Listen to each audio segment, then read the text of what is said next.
किस घर में शैतान दाखिल नहीं होता और कैसे घरों से भूख, अफलास और तंगदस्ती को दूर किया जा सकता है। इसका वजीफा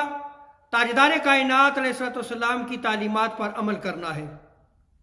हज़रत सुलेमान फारसी रज़ियल्लाहु ताला अन्हो रिवायत को नकल फरमाते हैं कि हुज़ूर ताजदार कायनात अलैहिस्सलाम ने इरशाद फरमाया, जिस शख्स को यह पसंद हो कि उसके खाने में, उसके सोने में और उसके घर में शैतान दाखिल ना हो, तो उस शख्स को चाहिए कि जब वो घर में दाखिल हो तो सलाम करे और जब खाना खाए तो बिस्मिल्लाह पढ़कर खाने का आगाज करे। तो देखें, इस हदीस मुबारका में दो चीजों का जिक्र किया गया है। पहली चीज कि घर में दाखिल हो तो अस्सलामु अलैकुम व रहमतुल्लाहि व बरकातहू कहे, और दूसरी चीज कि जब खाना खाए तो बिस्मिल्लाहिर्रहमानिर्रहीम को पढ़े।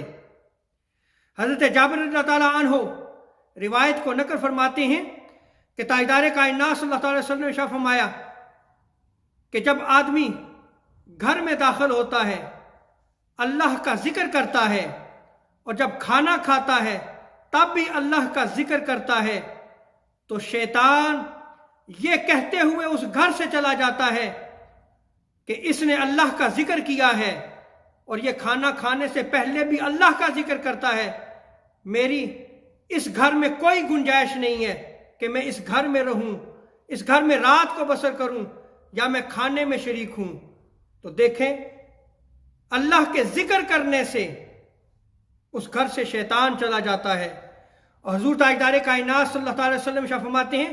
सैयदना अबू हुरैरा रज़ियल्लाहु ताला अन्हु इस रिवायत को नकल फरमाते हैं, आप अलैहिस्सलाम फरमाते हैं कि जब आदमी घर में दाखिल हो तो उसे चाहिए कि सूरह फातिहा और सूरह इखलास कुल हुवल्लाहु अहद को पढ़ ले।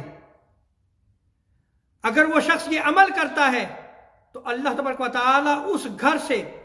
भूख, अफलास और तंगदस्ती को दूर फरमा देता है और उस घर में खैर और बरकत का नुज़ूल फरमाता है। हुज़ूर ताजदार कायनात सल्लल्लाहु अलैहि वसल्लम फरमाते हैं कि उस घर की खैर और बरकत दूसरे जो घर उसके साथ पड़ोसी हैं उनको भी जो है वो उसकी खैर और बरकत हासिल हो जाती है।